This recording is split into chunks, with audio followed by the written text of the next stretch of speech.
Here we are, case study house number 16 by Craig Ellwood in, where are we? We're in Bel Air. Bel Air. Yeah.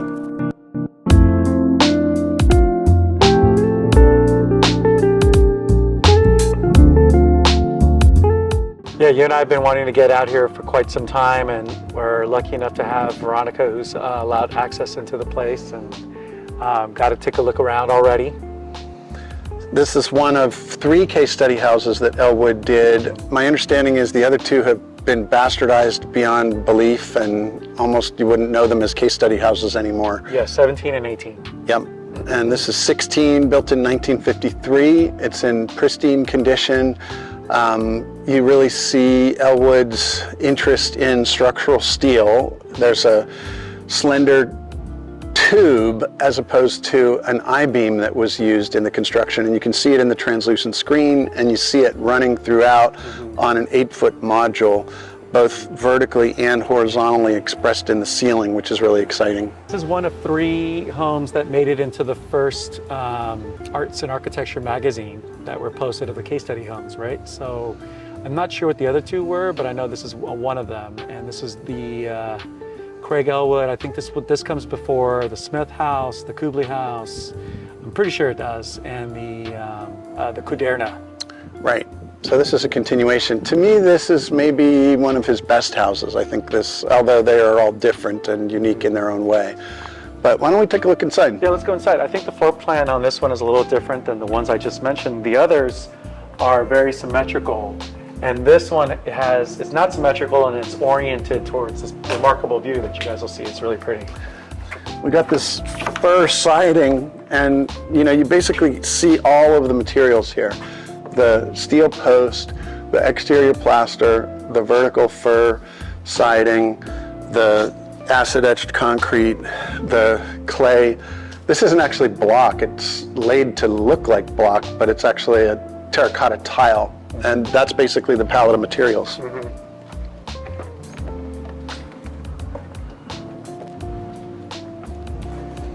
I like that when you enter, you're confronted with the skylight immediately. It's like one of my favorite parts about skylights is that they can offer some sunlight immediately, so you're not entering into this dark space.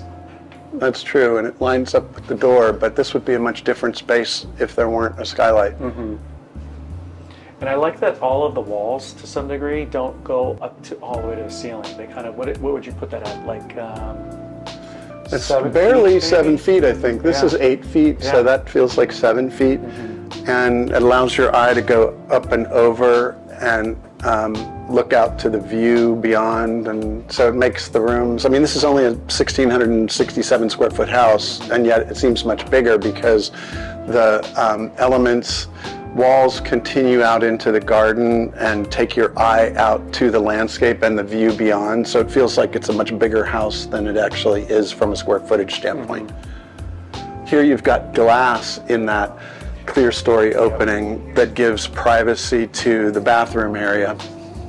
And when you wrap around here, you'll see that there's another skylight in the hallway, which is another beautiful detail, because it's just, again, allowing light to enter into the space.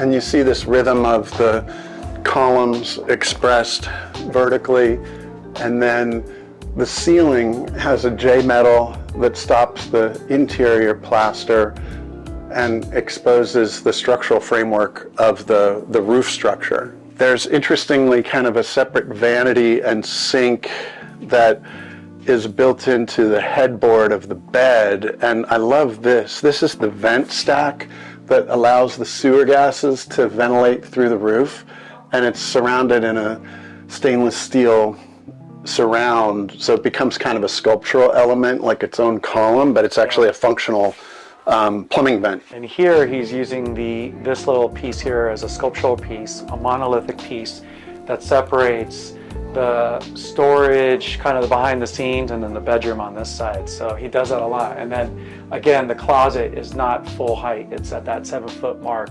And so it just makes the space feel so much bigger. And then that wall behind the closet is the vertical fir cladding, and that wall continues out into the landscape and actually beyond the fascia of the roof line. And so it it points to sort of infinity in a way. It takes your eye directly out to Palos Verdes and Catalina, and makes this room seem much bigger than it is.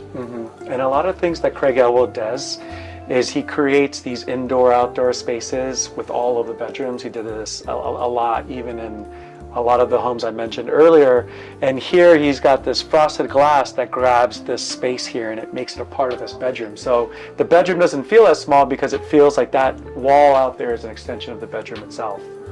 And instead of it being, you know, an 8-foot tall masonry wall, which would have felt more like a prison or something, it's a translucent glass wall which provides privacy from the street, so you don't really need any window coverings in here, and it allows the light to come through, so it feels much more open than a floor-to-ceiling opaque wall. And you can see the way he held the wall. He did this throughout the house. He held the wall material up from the ground plane by 4 or 5 inches, and that just sort of gives this loft to the wall.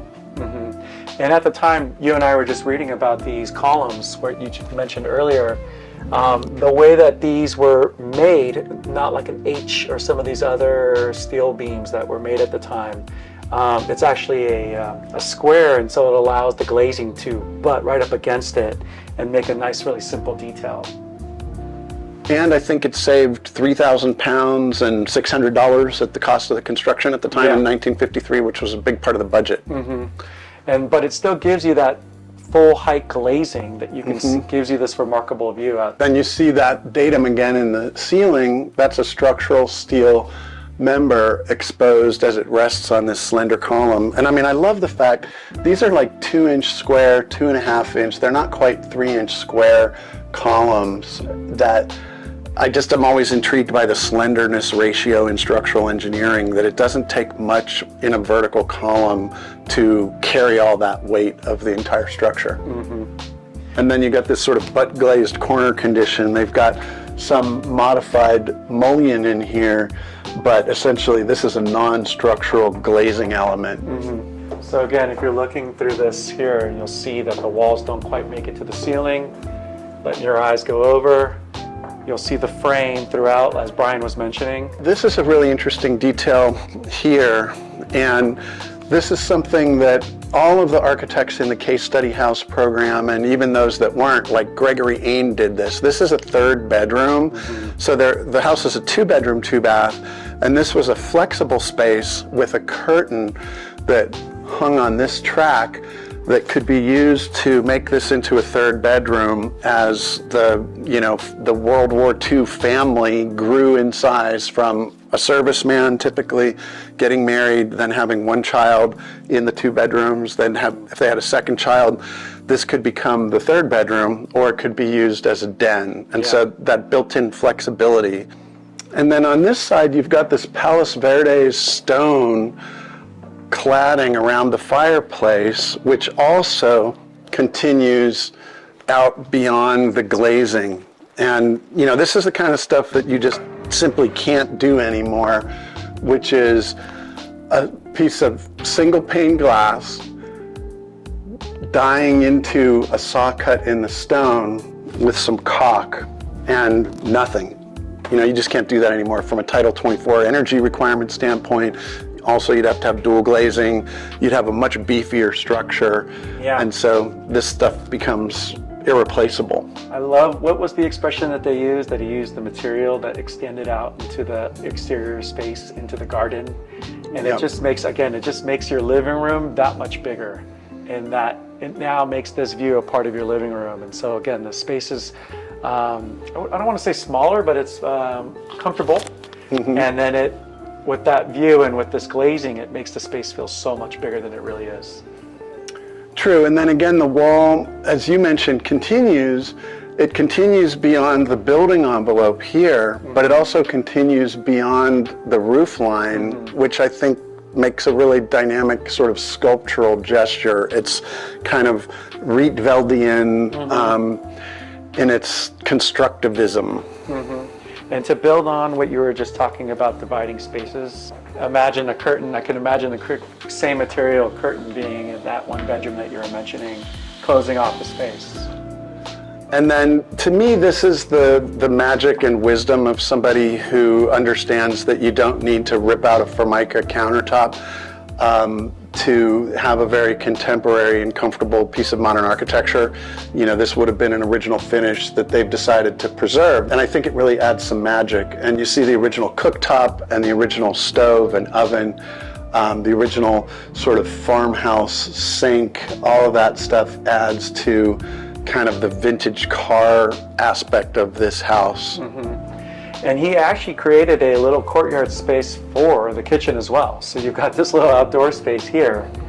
And so you're cooking or cleaning or doing whatever you've got, but you've got this little outdoor area with the 7-foot tall wall that, again, doesn't quite make it to the ceiling. And then let's go out here, because doesn't he do the chimney, actually, the fireplace? So this is, did Schindler do that at the King's Roadhouse? Is that one a double one as well? Yep, several double indoor-outdoor fireplaces on King's Road.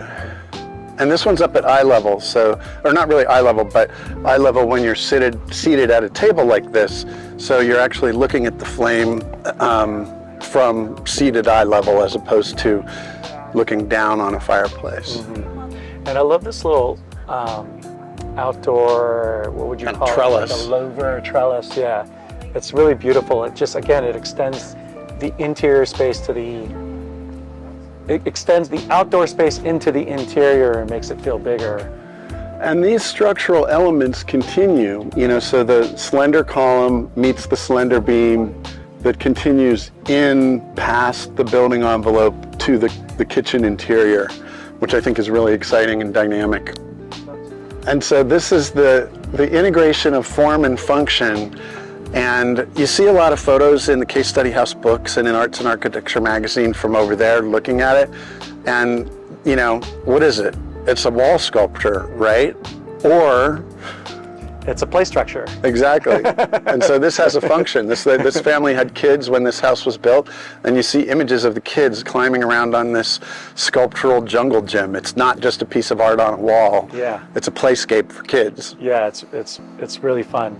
A really fun element. You could just see how transparent the home is and how you just kind of could see all the way through it, like a pavilion glass structure, essentially.